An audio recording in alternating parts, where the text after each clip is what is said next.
Magandang tanghali po sa yung lahat nanood sa Walang Batang Quiapo. Yan, wala kayo may video sa Batang Quiapo. Dahil nanood ko na ni Diwata kagabi.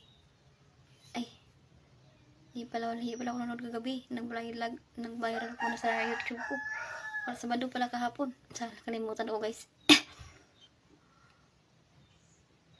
Kaya pala yung mama ko tulog na tulog yan ngayon.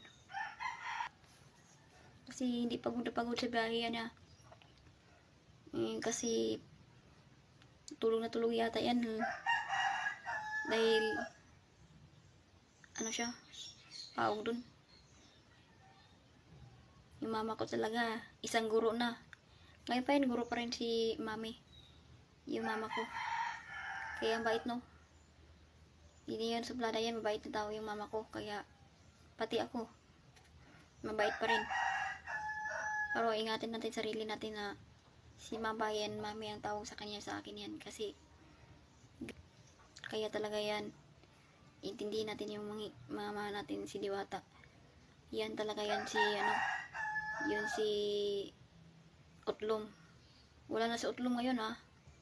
Hindi yun sa Cebu yan, Utlong. Kaya yan, guys. Saan si Utlong yan, guys? Sikat na si Utlong dahil sa mga kapwa natin LGBT.